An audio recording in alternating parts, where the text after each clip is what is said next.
Hey, what's up guys? Welcome to Cert Bros. In this video, we're going to be talking about computer networks.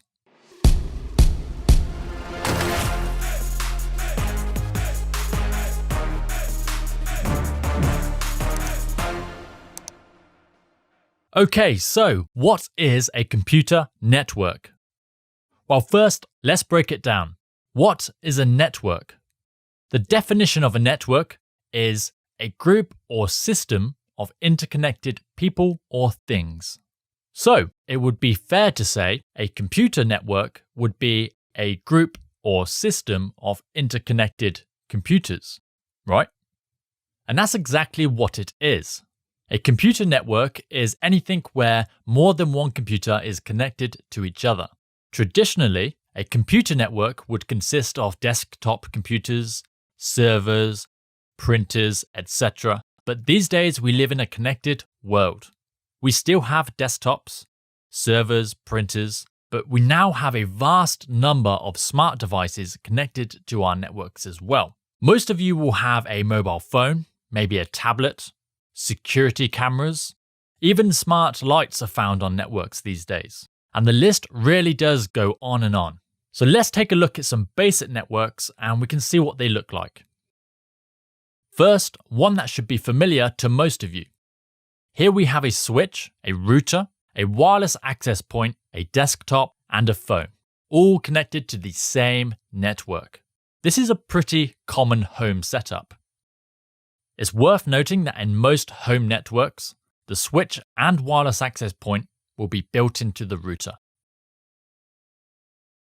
Generally speaking, any network in a single area is called a local area network, or LAN. The LAN is usually connected to the outside world using a socket in the wall that your internet service provider has installed.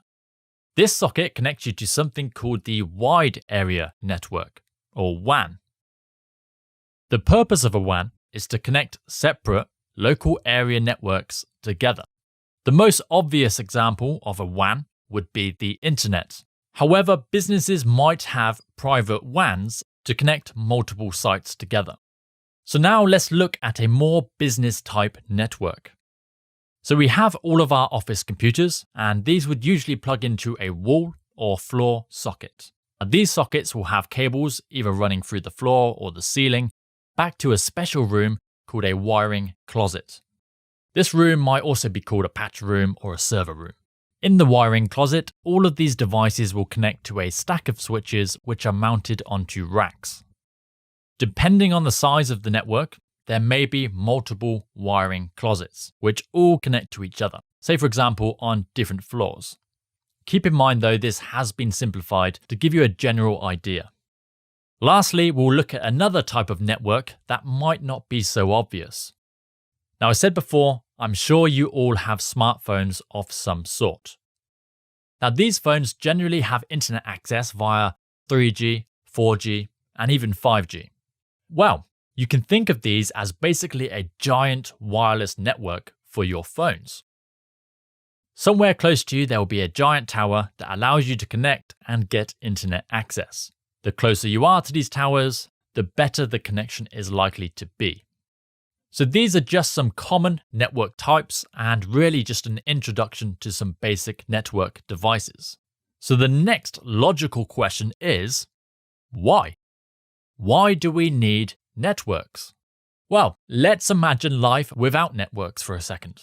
If we want to print a document, we would need to directly connect a printer, which is fine. But what if we have multiple computers? We would need multiple directly connected printers, right? Which isn't so fine. The beauty of a network is we can share resources. If I have a file and I want to send it to someone, I can. They can also share the file with everyone else. We can have shared printers that everyone can use. We can even have servers that could store these files for us. Of course, file sharing and printing is just one example, but this could be pretty much anything.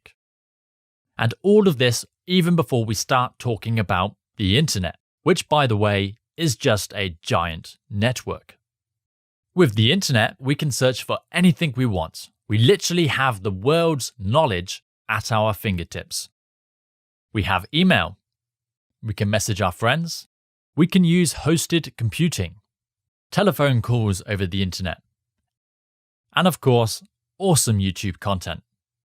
So networking has changed the world and how we live in it.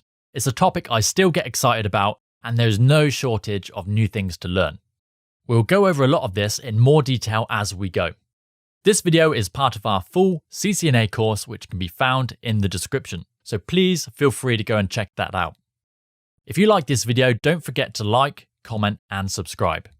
Other than that, thank you for watching.